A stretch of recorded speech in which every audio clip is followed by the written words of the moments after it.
J'ai donc quitté Paris pour la Marne, un département proche de la région parisienne. Le groupe pour lequel travaille ma femme pouvait lui offrir un poste à Épernay, au sud de Reims, traditionnellement considéré comme la capitale du Champagne. Pour ma part, je me rapprochais du poste en école préparatoire que j'occupais à Troyes depuis 3 ans. Au lieu des allers-retours en métro, bus et train, j'achèterais une voiture pour rejoindre mes lycées en 1 heure et demie. À vrai dire, notre déménagement relevait du pari. Nous n'étions pas certains que la région nous plairait. Nous ne la connaissions pas, nous prenions le risque de nous isoler. Malgré tout, la martingale pouvait être payante, et c'est la fatigue que nous inspirait Paris qui nous a décidés. Le premier contact m'a ravi. Je me suis précisément intéressé à ce qui manquait à Paris, et je n'ai rien regretté de ce qui faisait sa force. Sensible à la présence de la nature, j'ai passé du temps à découvrir le chant des oiseaux, les sentiers forestiers, le rythme des vendanges et des moissons.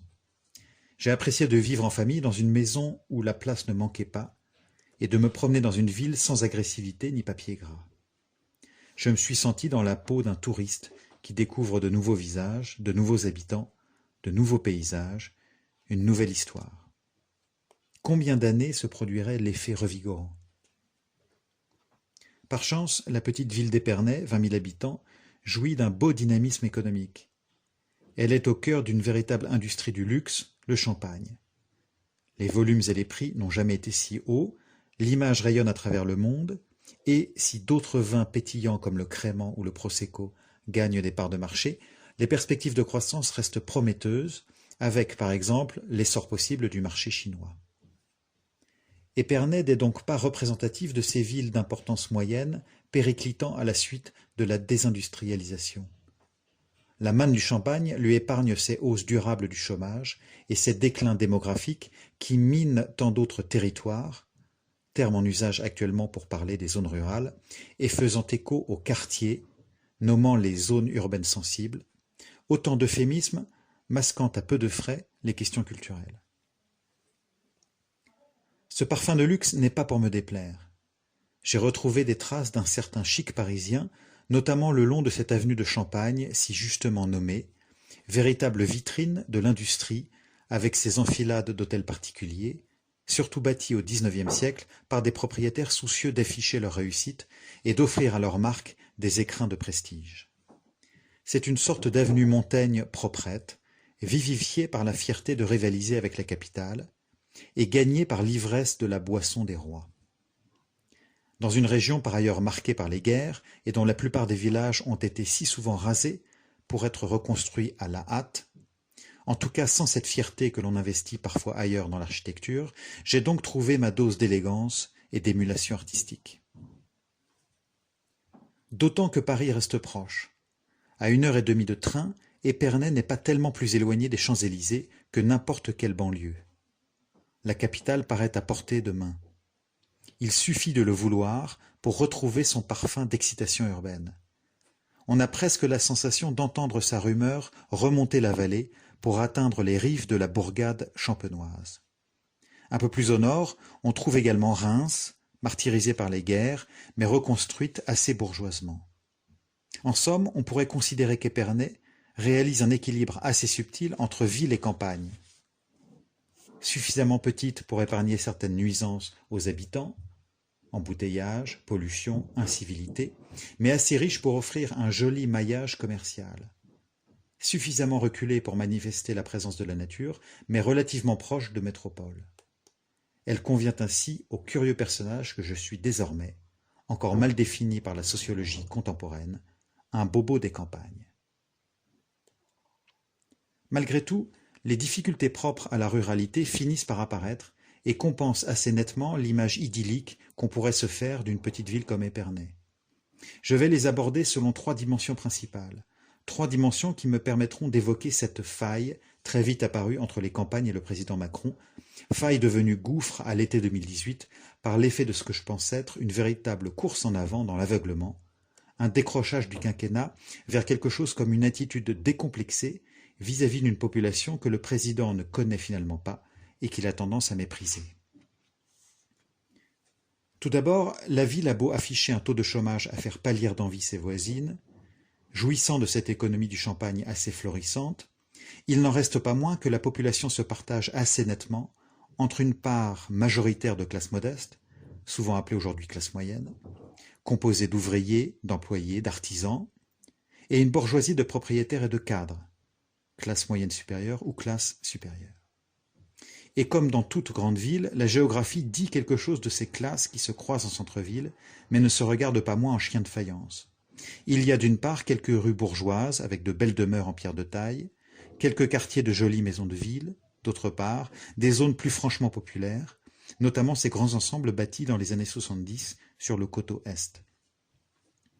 À l'origine, la classe politique s'attendait curieusement à un boom démographique, mais le boom ne s'est pas produit, et les tours ont été progressivement occupées par des familles d'origine étrangère, venues de régions parisiennes, et dont très peu ont effectivement rejoint l'industrie du champagne.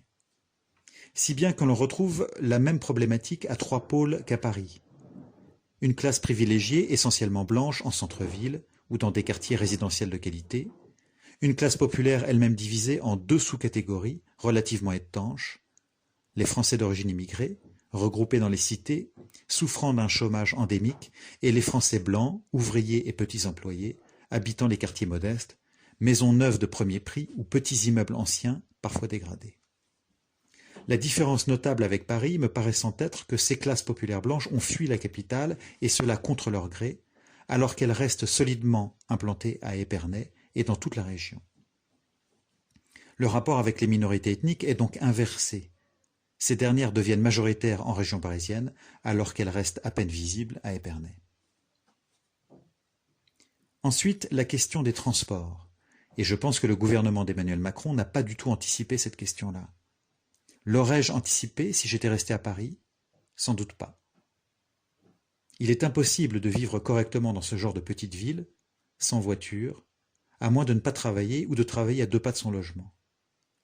Et encore cela vous interdit-il un nombre conséquent de déplacements considérés comme allant de soi à Paris. Si les transports publics parisiens ont une image déplorable, à juste titre, car s'ils constituent un maillage dense, ils restent sales et vieillissants, ils sont peu chers et même souvent en partie remboursés par les employeurs. Or, le budget pour une voiture, et même 2 voitures, quand la vie familiale et professionnelle vous y oblige, est considérable. Je me suis même rendu compte, petit Parisien que j'étais, que ce budget compense la modestie des loyers. Ce que j'ai gagné financièrement pour la location d'un logement s'est vu grignoté par les dépenses d'essence, de péage, d'assurance, d'entretien, sans même parler de l'achat du véhicule. Pour les Parisiens, la question sensible du coût de la vie se focalise sur les loyers.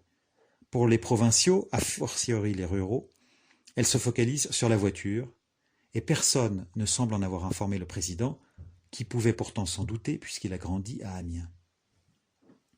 Enfin, et c'est une question plus sensible encore, quoique plus discrète, et qui annonce ici la question de la culture, il y a toujours ce complexe du provincial vis-à-vis du parisien, perdurant en dépit de cet Internet qui aurait pu, d'après tous les pronostics, abolir le sentiment de distance. Mais la mise à disposition instantanée des images, des textes et des conversations, partout sur le territoire, n'a pas vraiment rapproché les corps. Les quotidiens continuent à s'inscrire dans des espaces qui se définissent en partie par leurs écarts respectifs. Quoi qu'il en soit, il arrive que ce complexe soit adroitement masqué par un dénigrement de la capitale, dont le rythme et le clinquant paraissent déplaire. Mais il finit souvent par se trahir. Puisque tout est décrit ici comme plus petit, la ville, la culture, la richesse, l'innovation, puisque les modes et les tendances naissent là-bas, dans la capitale, pour se manifester parfois des semaines plus tard, par exemple au théâtre ou dans les habits, le développement de chaînes comme Zara réduisant certes l'écart, mais ne l'annulant pas tout à fait. Dans ces territoires parfois proches par le train, mais lointains dans les têtes, le provincial développe une véritable timidité vis-à-vis du parisien.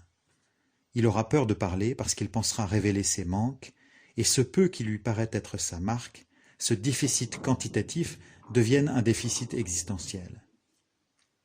Dans ces conditions, la communication devient difficile. Le Parisien a du mal à prêter une attention véritable à ces gens qui se présentent d'eux-mêmes comme moins dignes, et le provincial tarde à manifester son mécontentement parce qu'il redoute de ne pas avoir vraiment raison.